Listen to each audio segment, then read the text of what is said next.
Good afternoon and welcome to our Real Talk lecture series. Today's theme, summer safety. We have a great panel assembled with us today, but first before we start, shout out to Principal Hill, and thank you again for allowing us to use this great TV studio here at the John F. Kennedy High School.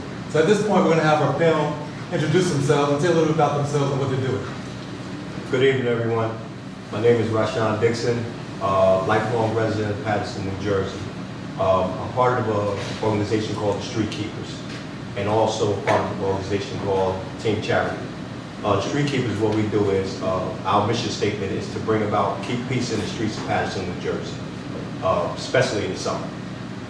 What we do is we go out in the street and we talk to a young individual, male and female, and our objective is to try to get them to leave the streets alone, stop crime and stop all the bad stuff that they're doing, get their lives together. We try to help them find jobs, get back in school, try to help them get their GED if they don't have the GED. That's one of the main objectives of the Street Keepers. I'm also part of Team Charity. Team Charity is a Get Fit movement. It's about health and fitness. What we do is we give back every Saturday and Sunday. We train individuals from 10 years old on up, male and female. We have a lady that trains the women, and myself along with another individual who train the men. And that's another way of giving back to the streets of Patterson community. So that's why. And you can catch them on Facebook. Yeah, right? Catch me on Facebook, Team Charity. We have a Team Charity Facebook page. That's where I catch you on Facebook. Working out. Yes. Good evening, everyone. My name is Raheem Smallwood. I'm the director of the School-Based Youth Services Program, which is actually located right here in this development, this building, down in the basement. As a director of School-Based Youth Services Program, I oversee the program operation, work with my staff, which I have a wonderful staff, Mr. Anthony Wilson, who's actually in the audience, Mr. Roxanne McCurdy, Mr. Garcia, and Ms. Thorpe. And we provide drop-in services to students who are attending JFK, meaning that students can get any services they need right here in the building. Working papers, job development training, employment opportunities, mental health counseling, child support if they're teen dad or teen mom, and counseling right in the center. So if you came to the teen center, and I'm hoping that if there are parents here that are interested in having your kids come to JFK, please make sure you get one of the brochures from one of the staff and join the teen center. Also, like Brother Rajan, I wear many hats. I'm also one of the coordinators for the Municipal Alliance Prevention Program, which actually comes out of the Department of Health and Human Services and provides education and information resources to parents as pertains to substance abuse, what the kids call ATOD, alcohol, tobacco, and other drugs, engaging our community in information so that they'll know exactly what's going on as pertains to drugs and how it's affecting our community, and what are some of the things they can do to address these issues and these concerns. Rites of Passage program called BUDS, and Rites of Passage program called Emotion, which deals with educating our young ladies and young men about empowering their community, empowering themselves with culture and history, and becoming more positive as they look at their future and the direction they want to go. Great. Good evening. My name is Sharon Easton. I'm a lieutenant with the Patterson Police Department, and I'm in charge of the Community Policing Division. And what we do in community policing, it isn't anything that we don't do in community policing. We do programs for youth, we do programs for seniors, we help with quality of life issues, we do programs for schools. So, and I am a Kennedy alumni, so I'm glad to be back home. All right, great. We have, as I said before, we have a great panel. This is a great theme, summer safety. Everyone wants to have a safe and fun summer, you know. So let's talk a little bit about our summer. Reminisce back in the day, you know. Tell us a little bit about your summer. Me and Mr. Smallwood, we have laughed because as teens, we all hung out together. Oh, and our summers were really great. I was going to say maybe from 9 to 13 or 12, it was easy. I was raised in CCP, but I had family and friends in the 4th Ward, so we would walk with our parents from CCP up Broadway, by Montgomery Park to Grand Ave, where we just hung out and we had a good time. Then as teenagers, I became friends with Mrs. Smallwood, and we were all hanging back at School 28 and play handball. And then the great thing about our youth, my summers was that we were able to go up to Montgomery Park, Eastside Park. We were able to walk all over the city and never had a problem. So my summers were very safe, and I was very happy. I had a great life in Patterson. I'm Sharon is right on it. We used to play behind School 28. Actually, School 28 was open. Yeah. So you could go into School 28 right after school to like late in the day and just have activities. A lot of the teachers actually lived in the towers. Some of them lived in CCP, so you would actually be there with the teachers and you would engage them. They knew your family, you knew their family. There was a lot of programs that were open to the community.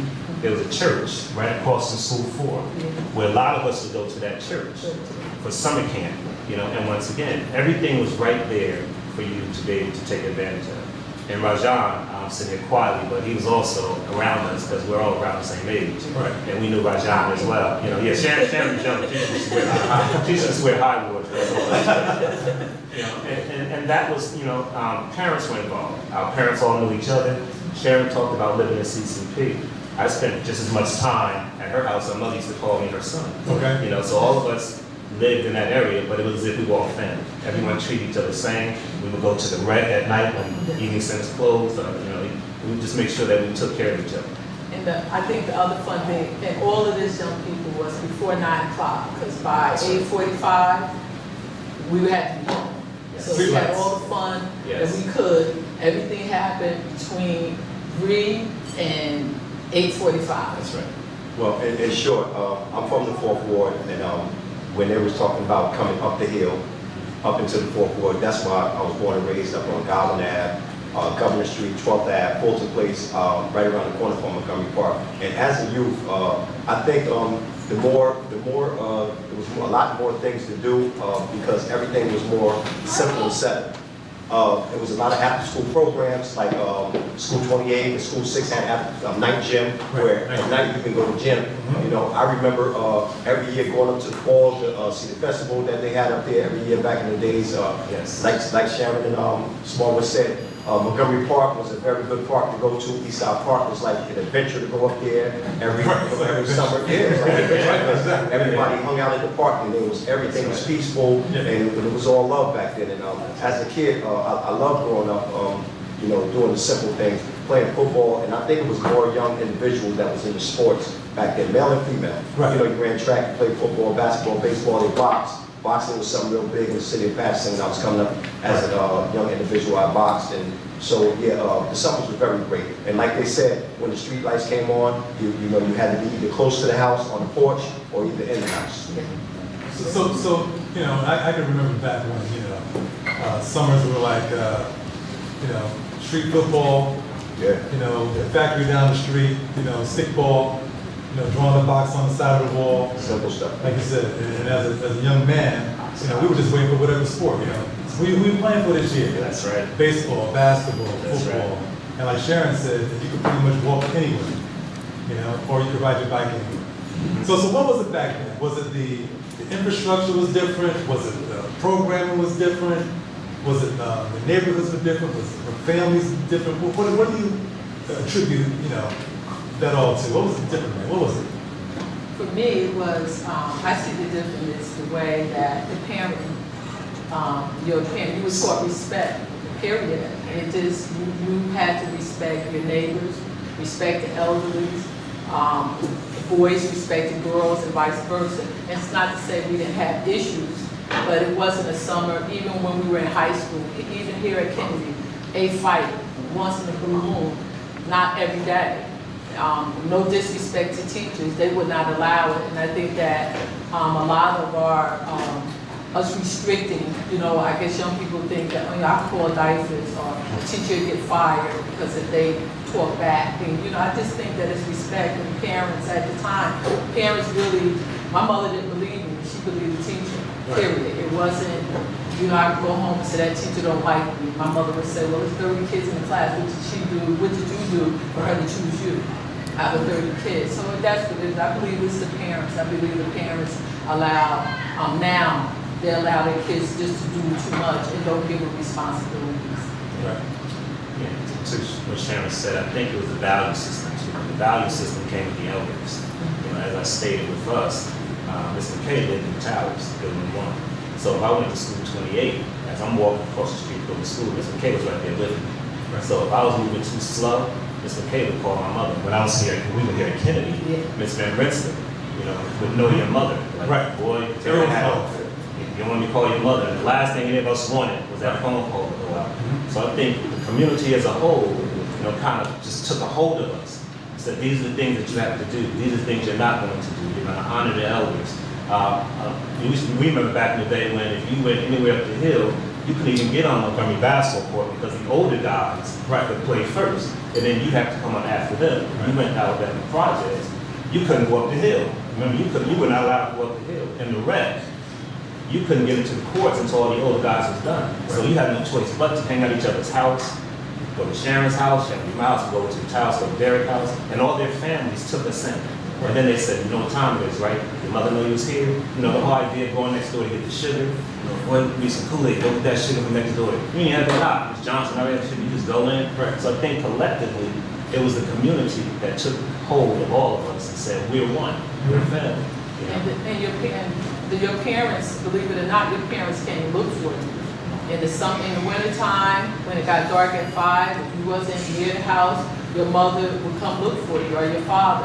In the summer, the same thing. Your parents would come out, and they would come out and look for you to see what you were doing out there. They didn't trust you, and that was a good thing. Right now, the parents, I believe, they're too trusting, and their kids are getting into some stuff.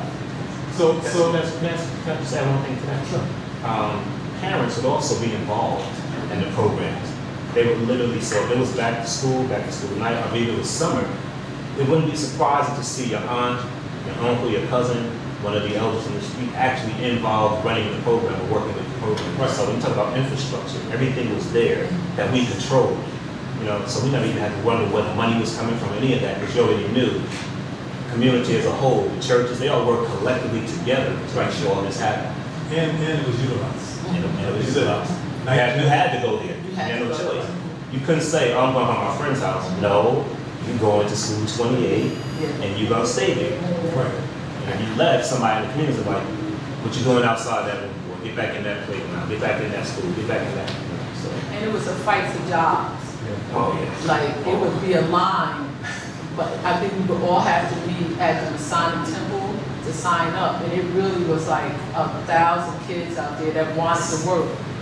You know, it wasn't a such thing as summer school. Actually, I think that we make it cool to go to summer school. We thought something was wrong with you if you went to summer school. Right. Like, why would you even dare be in school? That's right. Summer school, what's wrong with you? You know, so that was just, you know, right now it's like, oh, I got summer school. Oh, you proud of that? Right. So, You didn't tell me about it. you proud, woo, you know? I just want to interject, you know, one thing that we, I think it lacked today, at this day and time, back then they had recreation centers. They had, you know, I literally, when I came from school, I grew up in the 4th Floor Rec Center, the James Rec. The James Rec was on the corner of Auburn Street and Gowan Ave. Every day after school, I would go home. I couldn't wait to change my clothes and go to the rec center because we shot pool and played ping pong. But first and foremost, Mr. Dale, Mr. Dale was a teacher at Kennedy High School. He was a track teacher. Also, he taught class here at Kennedy High School. And he would open up the rec center and he would make sure that you do your homework first if you had homework. And then you can deal with all type of activities. And they had the recreation center down here, down the hill. That's right. They had Alabama Projects had a rec center. That's right. Fifth Ave had a rec center. They had rec centers all over the place. So a lot of programs probably that existed back then, they don't exist nowadays. And you found a lot, you can name a lot of these pioneers that were volunteers. Yes. You know, Mr. Dale, Jesse Dale. That's right. Who just recently passed away. Yes, right. Yes. Twig. That's Twig. That's Neighborhood right. house. Right. That was another spot that when I was able to go. Yeah. It was safe havens. They were safe havens Yeah. for, you know, people like us. If you wanted to go somewhere, if your mother had worked late, you know, you were able to go there. They had little snacks and food that they would feed you, things of that nature. Mr. Twig, he would go out and buy food personally on the spot. You know, so Right. yeah, we had a lot of after-school programs that would make the summer very, very positive for me. So we know that, you know, back in the day, you know, it was a little different. And we know today is a little different. You know, so what do you think in your mind, what kind of threatens the existence of a safe summer for our kids? You know, what are some of the factors that, you know, kind of make it, you know, the safe summer may not happen, or what things threaten our safe summers? Well, me being one of the street keepers, and this, you know, this is kind of rough because one of the things that threaten our summers right now, and we all know, even even people that's watching on Facebook, even the audience, gun violence. There's so many guns that's in the hands of younger individuals that's just out there, regular people that's out there in the street, people that you wouldn't think that have knowledge of a gun, have access to a gun, or even carry a gun. Right. So this threatens not only the summer, but it threatens the neighborhood itself. And we were talking about the older people that have respect. Nowadays, Ms. Johnson and Ms. Williams can't come out and sweep in front of the house no more because of the fact that the gun violence is up. And it's not only happening in the city of Patterson, it's happening all over the place. And not only the gun violence, it's, I think, the culture itself, as far as the music and the drugs that's being used. This whole thing right here, it makes the summer real bad. And I just want to mention, 2 years ago, myself along with a whole host of us, collectively, we got together and we sat down in meetings and we tried to come up with solutions to how to make the summer safe. And it wasn't just about to make the summer safe, it was about to make the kids safe, up the hill and down the hill. And we came together, and 2 years ago in the summer that we came together and we got up the hill and down the hill to come together and settle any little beefs that they had. And the city was able to move up and down the hill because of what we did for that summer. And also, I'm sorry. Okay. And also too, I think with threatens, it's a little thing that threatens the safety of the summer. And you wouldn't think that this little piece of technology is so threatening, but I find that social media on your phone, it threatens the summer safety because I think you find a lot of internet bullies in a lot of different fights and things. Like up the hill, we had not a clue what was going on up the hill. And down the hill, or who didn't like who, or who didn't like this. So I think a lot of things because of social media, you keep a lot of violence going on. People are embarrassed, they feel it's get hurt, and right now I found maybe, the younger people don't care about other people's feelings, and you have a good time making another person feel miserable. And I really believe that the parents, we need to step our game up. Certain time, it's not your phone, it's my phone. If I pay for it, it's mine. And so I just think that social media is really helping. You feel sorry for a child who's scared to go out and because he's being bullied on Facebook or whatever it is that the kids, Snapchat, Instagram, I don't know what they're using now, but I think these are some of the things that are factors, and I think our young people should be, and the parents should get on it. Parents should not be so trusting and believing that their kids are responsible because they're not, because the weekends we find are, as police officers, we find the weekends to be really bad because from Friday to Sunday, even you may not see the kid, your classmates, but you on Facebook or Instagram or one of those other social media sites, and they're harassing each other. So it's constantly fights all the time. Like a sunny day, we used to love sunny days. Here, boy, the police department, we scared of sunny days because we know it's going to be about 50 fights. Right. Should I just add something to that? I think too, we need to also keep in mind what our funding looks like. There's nowhere in the city of Patterson we should have 22 summer camps and they're closing within 6 week time. In the last couple of years, that's been the case. We have all these summer camps that are available to our kids and our families. By the time they get halfway through, they have to shut down. We also have to get involved more in terms of our churches and our mosques. They got to open their doors. Some do for their camps, but when people like Rajan are out there doing the work and Sharon are out there doing the work, a lot of times our kids are outside because they're looking for places to go. They're looking for things to do. So we need to look at where we're spending our money in the city. We need to look at what type of programs are available to them, any hours of those programs. And if you think about it, that's almost like a flip over from what we said earlier in terms of when we were involved. And then, like you said, parents, and I say this to every parent in the audience and every parent that's listening, there's no such thing as a free summer. Because school is out, that does not mean your child gets to chill home all day and night. So we have to make sure that they're involved in constructive programs, that they're involved in activities, that you know where they're at, and that we look at exactly what it is that you have planned for them. Every child, as soon as school is over, your parent, guardian, elder, whoever it may be responsible to you, make sure that you're involved in something constructive for the summer. And you talk about programs, and we all know that in our recreation department, there's a lot of programs. However, that programming is only funded by maybe 2% of our budget. City budget. And, That's right. and I think that we would all agree that while, law enforcement is important, but what would help law enforcement is if we had more infrastructure so that we can, help mold a positive mindset within the children, have things available to them. I think that would go a long way. Talk about the school system real quick. What do you think the role of school systems should play in, providing infrastructure or programming for a safer summer? I think the school system, the role they should play, as you know, when an individual leave their house, at some point they have to travel through the streets to get to school. And some of the teachers, they have no idea what an individual go through from the time they leave their house to the time they get to school. So I think some of the teachers, they should be more proactive in trying to learn individuals, find out who their parents are, what's their lifestyle, what type of housing that they live in. I mean, not each and every student, but some students need a little bit more help than others.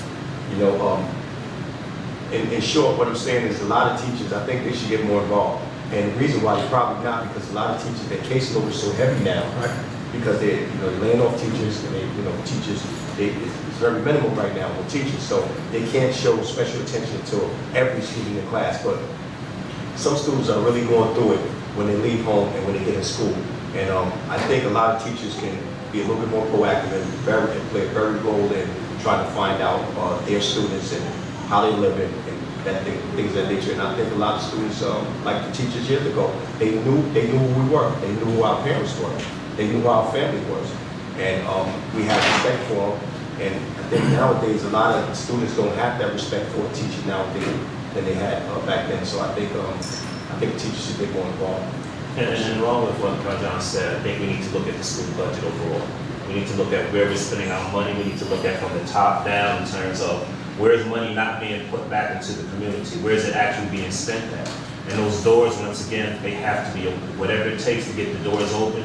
As Rajan said and Sharon said, when they're out in the community, and we're all out in the community, we're coming through sometime. When I finish in my group, we finish at maybe 6, 7:30 sometime, and the doors are shut, literally shut. Going back to what we were talking about, after school programs, evening centers. The evening centers are basically run, we're talking about recreation evening centers, we're basically run out of the schools. Right. But once again, as the funding gets cut, now once again, you got kids behind school 10, school 6, and other Right. places playing on broken rims when the doors of the schools are closed. Right. So once again, as we look at how much money is being spent and where, the question becomes, how come that money's not put back into families, being not put back into our kids, being not put back into activities? All that plays a role, and as a taxpayer, I'm not very happy about it.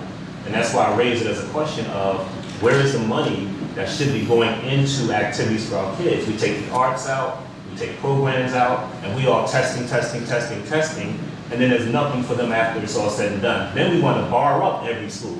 Kids, you can't even go through schools anymore. You can't even walk past schools anymore. So it's okay to go there and be a student, then it's shut off to you at the end of the day.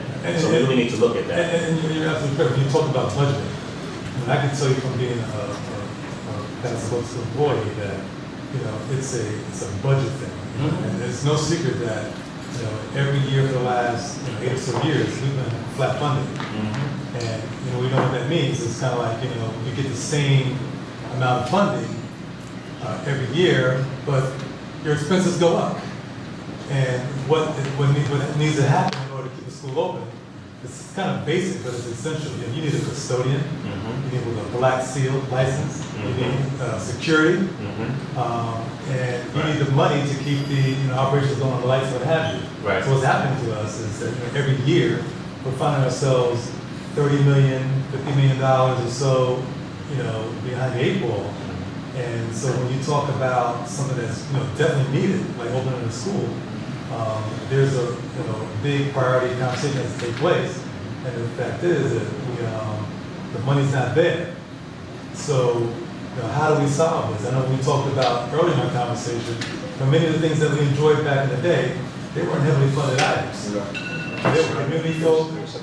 They were Mr. Twig and all those folk that started Detective Muckles at the time. We started the the football leagues and stuff like that, they take money, but a lot of volunteerism.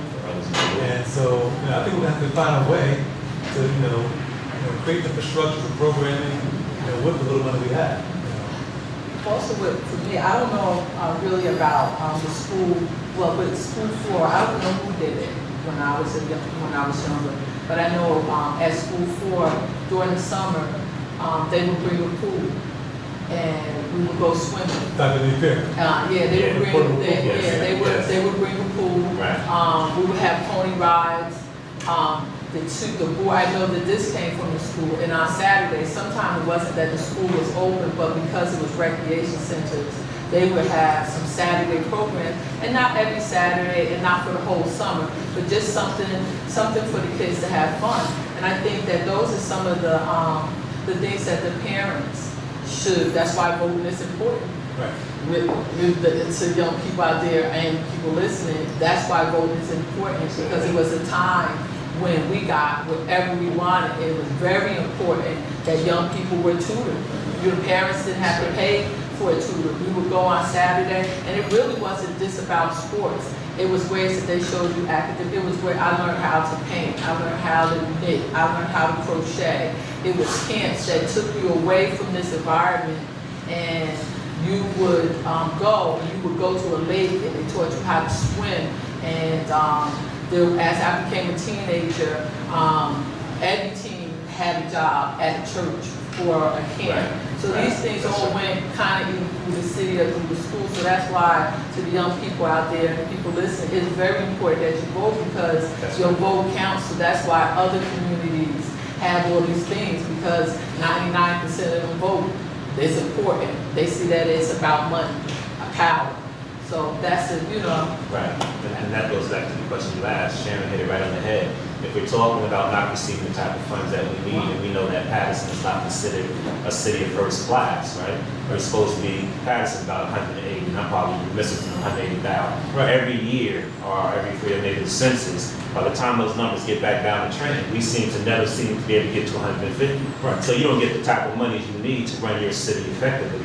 And Sharon hit it on the head. Please, parents and 18-year-olds and up, let your voice be heard. Let your voice be heard that you're not cutting evening centers, you're not funding evening centers the way you should, you're not making sure the money is going to our Department of Education the way it should, you're not making sure that the rec centers are open and that we have the type of programs that we need, because it's quiet as kept. Programs are here, but even those programs at one time or another are part of what's going to be slashed. Right. We're going to fight tooth and nail to make sure that don't happen, but it's a reality. The work that Rajan has been doing, the work that Sharon has been doing, the work that I'm doing with Ms. Alliance and buzzing other programs, that's going to continue. We're not going to stop doing that because none of us got no money. Street keep getting no money, I don't have enough, but we still have a right to make sure, just like other programs, other municipalities, that when the money does come through as taxpayers, we want to see that money, and we want it in our community, and we want it for our kids. Because all the answers I gave came from the kids. Prior to us meeting, we had a meeting upstairs in group, and I asked them, what are some of the concerns you have? Violence. Majority of them said programs. So if we had 20 kids, 85% of them said programs. They said the arts. They said activities. They said open the doors. They said more programming pertaining to jobs. So everything we're talking about to the community is not just us saying this. There's a group of about 20 kids sitting in this room who gave those answers to me and said, make sure that you let the community know. This is what we're saying that we want. So that was my next question. Now, what do you envision? What should a safe summer look like in Patterson? I mean, if Mr. Wimberly had all the money he needed, if the school system had all the money he needed, Sharon, yourself, how should it look? I know we said it should look like other municipalities, but in your opinion, how should it look? You know what, for me, a couple of that same summer that Rashad and Think Tank, when we came up and we had, I guess you could call it, they call it Peace in the Streets. And for that summer, and my vision, what I would like to see is adults not allowing kids to hang around them and do other things. And let me give you an example. It's 11, 12 o'clock at night. Why is a 12, 13, 14-year-old outside, and why hasn't an adult came to look for him?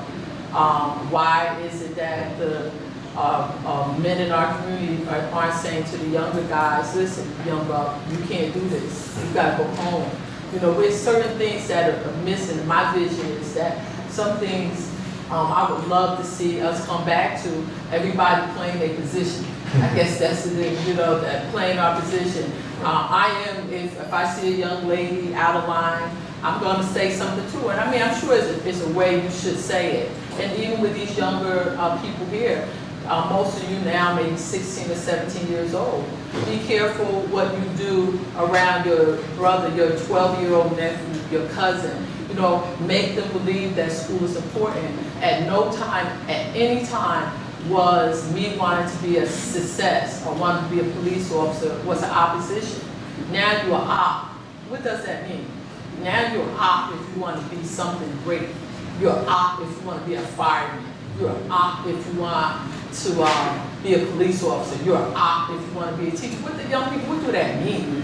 Don't let anybody tell you you're the opposition. The opposition is when you walk in your town in Patterson and you see junkies walking up and down Broadway, and my heart goes out to that parent of that junkie, and we look down at him. And at any time, that could be any of us, because we allow these things to go on in our city, and the people who are dealing these drugs, we happen to look up to them. What has happened when we're looking up to dope dealers who bring this type of disease to our community? Yet, if you decided and you told one of your friends you wanted to be a police officer, they would call you the opposition. Wow. Let's just reverse some of that. That would be my vision. Just to reverse it, we all start to play our position and respect and take care of each other. Mine, it's interesting because mine will look like Front of the Sun. You know, Rec has that end of the summer program with Front of the Sun. It's like Great Adventures in Patterson, The kids are from all over Patterson. They all have their shirts from the various camps that they go to. The parents come out. The people that work the camps are from this community. They're teachers, they're coaches. It would look like that. It would look like a Saturday at School 9 where the girls' league is running, and School 24 and School 28 where the boys' leagues are running, where you're running from one gym to the other. It would look like the event where the village is out down by Collins Park, Nazir Bug and Collins Park, but then you're running up to Relay for Life. And then after you run the Relay for Life, you're running over to Eastside Park for the Brothers Cookout. You know, it would look like us collectively taking control of our community, one piece at a time, but collectively being everywhere. You know why? Because we have the funding to do it. We have the resources to do it. So when Rajan and them want to do a retreat, they don't have to figure out, okay, do we have enough to get this many people here? If we want to do a community cookout, can we get enough people to donate?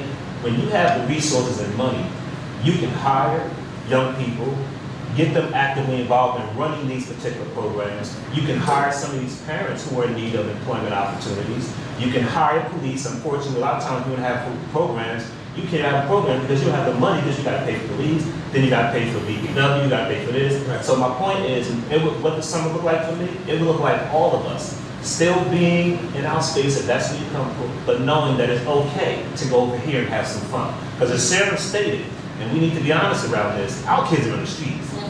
When we're dropping off our kids, some of the kids are saying, Mr. Smallwood, she's 10 years old walking around with that cup and we know what's in the cup. But guess what? If we're on the street, like having block parties on the street, then that 10-year-old is with us. We know where they're at. My summer would look like back in the days when I was growing up. Once you became 14 years old, you were able to get your working papers. My summer would look like working for Cedar, working for Pick. All the young kids, that as soon as you got school, summer was started, you automatically knew that you were going to get a summer job. That's right. You automatically knew that you was going to spend your money on this, that, and the third. They cut a lot of funding, and all the summer jobs is gone now. So they have no hope. So what do? They hang out on the street and do nothing. My summer would look like all the sports teams, the football teams, all the baseball teams out there, tagging, get money to play, play summer sports and things of that nature. That's what mine would look like. And a lot of kids would be involved with that. Their minds would be stuck on hanging out in the street. They will have something to do, and before you know it, the summer is gone, and it's back in school again. Back in school. I'm always reminded of Lamont Bowles, and we used to do the Easter egg hunt. That's right. And I think someone asked Lamont, why I used to do the Easter egg hunt. I used to tell folk how during Easter, when he went, he came back from Easter break, everyone had a great story about how they spent their Easter. They did this, and he didn't have a story. So he wanted kids to come back from Easter break, with a story. My vision is that kids will have a story. Just like we reminisced about our youth, our childhood, and things that shaped us. Our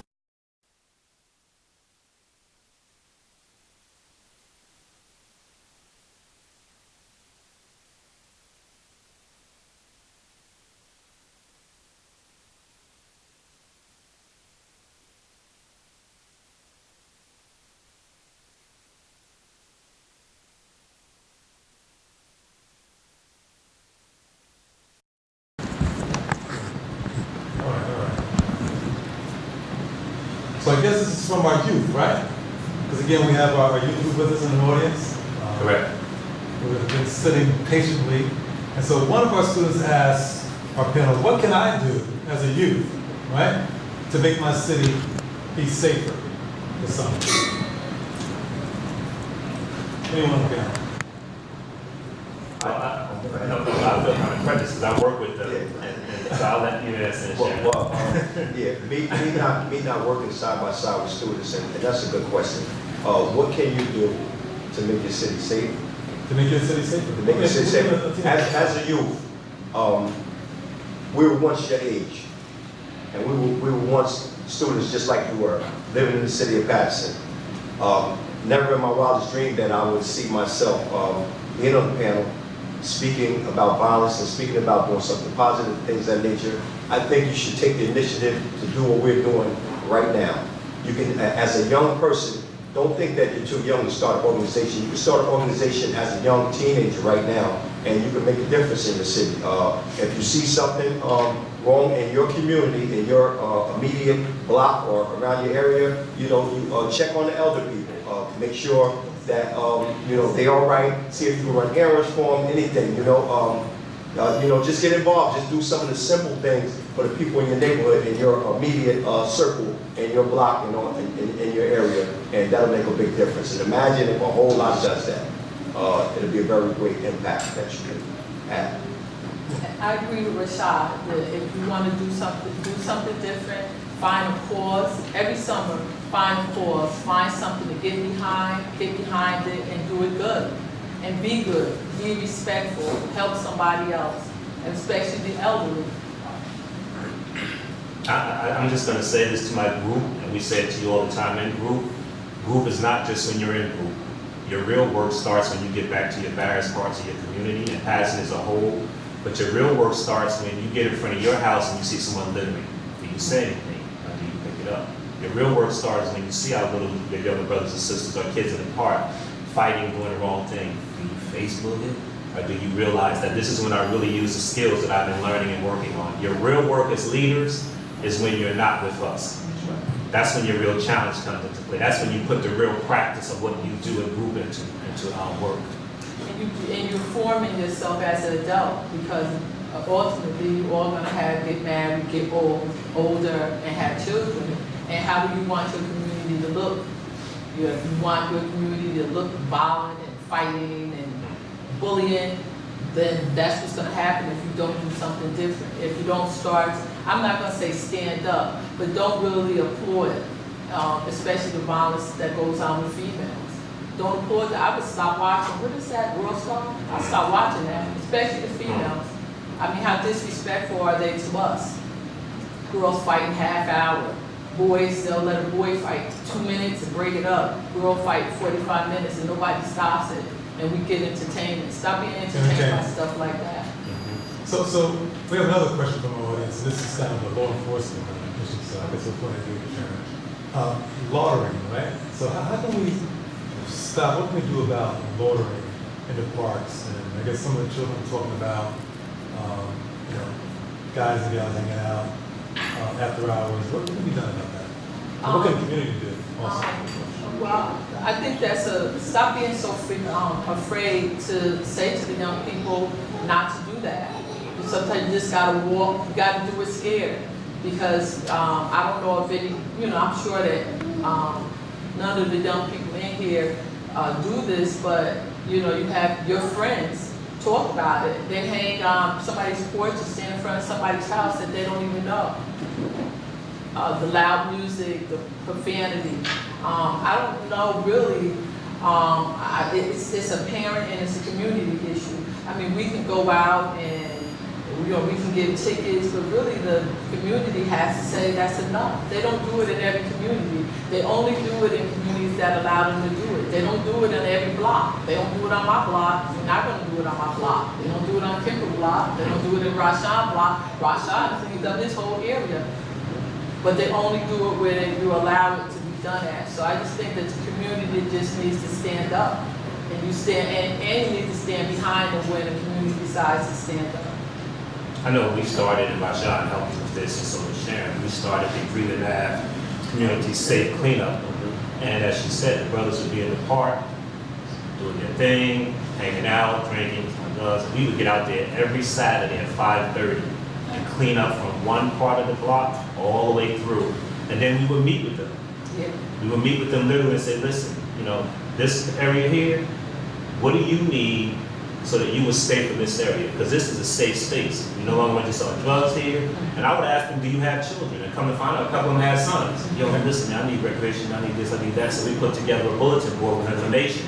And the guys would literally go get information off the bulletin board. A couple of them got a youth build, a couple of them got back into college, a couple of them got jobs. So we established, as Sharon said, a relationship to say, hey, look, if this is what it takes, this area is off limits to you guys. But what can we do so that we have an agreement that you will abide and apply this to your living? And it opened up the doors for people in the community to now come out and say, hey, listen, I like what you did. What can I do to help? Right. And then they became more comfortable with talking and getting involved. And now that area, Rajan will tell you, that's still an area that he controls, is basically, so BBW will come by, Rajan will come by and bring bags, they would come talk to some of the brothers, they knew them. So it really does require the community to take control. Yes, Sharon and come through, they know most of the kids out there and talk to them, as soon as they leave, guess what, they're coming back. Right. So if you're in your community, you gotta make that call. The last thing I'm gonna say is, making that call, make that call. If somebody's outside your house on a Friday, Saturday, Sunday, 3, 4, or 5 in the morning, blasting music, you make that call and keep blowing that phone up, and if you know them, guess what? So be it. And you have to understand what the rules Parents. are. What the rules are. One, understand you cannot play your music loud enough where it's disturbing somebody. And it doesn't have to be at 10 o'clock at night, 11, it could be 6 o'clock in the afternoon. You know, I just think that maybe the city, we should find a way to get this information out to young people. The things that are illegal, the one thing I would, and you know, I know y'all big on this word snitch, but I would call, if I knew the house or the homes that have these little motor scooters, that these little motorcycles that these young kids are riding on, please call, let us know, because you will probably save a life. They're not supposed to do. It's certain things that are illegal. And for the most part, when we were younger, it was things that we just did not do that were illegal. Riding those little scooters, one, they're dangerous and they're illegal. And at least every year, 2 or 3 people die or become injured. So it's not fun and it's not cute. And it's, you know, to the audience, if there's a house, a garage that they're stopping it in, please call us because we want to get it. So Raheem kind of touched on our last audience question. You know, how can we spread the word about, you know, summer programs, spring programs? I know recreation, there's a lot of flyering and there's some website stuff. How do you get word out? What do you think would be some good best practices in spreading the word? For every kid that's coming in, leaving school for the summer, make sure that you give something to them.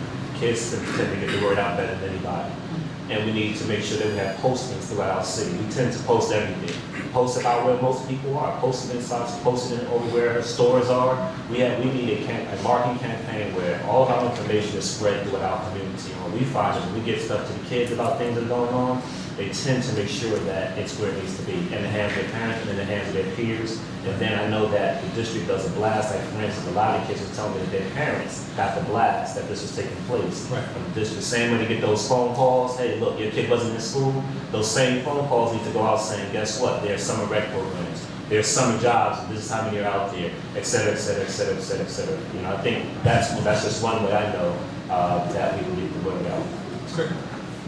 So listen, thanks for coming and being part of our panel discussion. Weren't they great?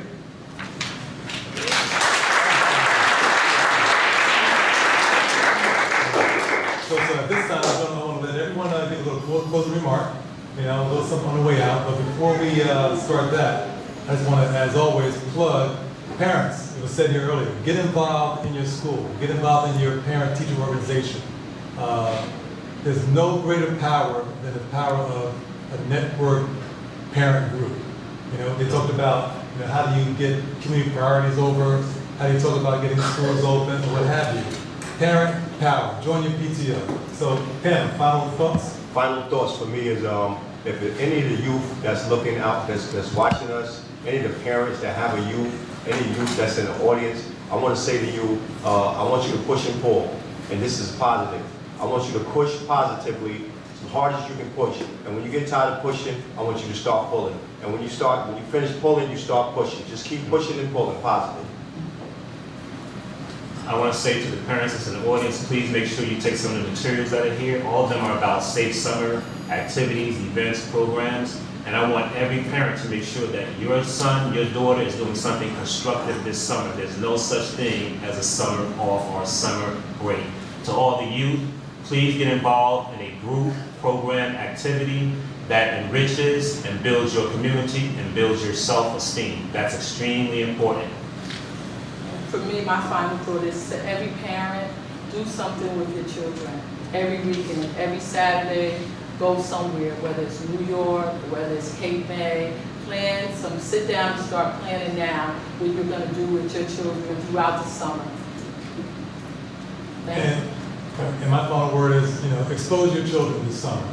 If you're going on vacation, if you're going down south, if you're going to DR, what have you, take your kid to a college that's in the area. Right. Take them to a historic park. Make the summer full of fun, and safe learning. And on the point of, and sharing, everyone shared with, if you see something that's threatening a safe summer in Patterson, say something. Sometimes, folks, we have to have the courage to be happy. All right, and with that, I want to thank our panel again, thank our audience.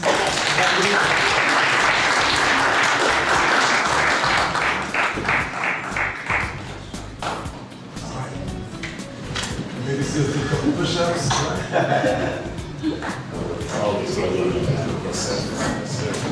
We need a theme this guy, right? The show's going on, right?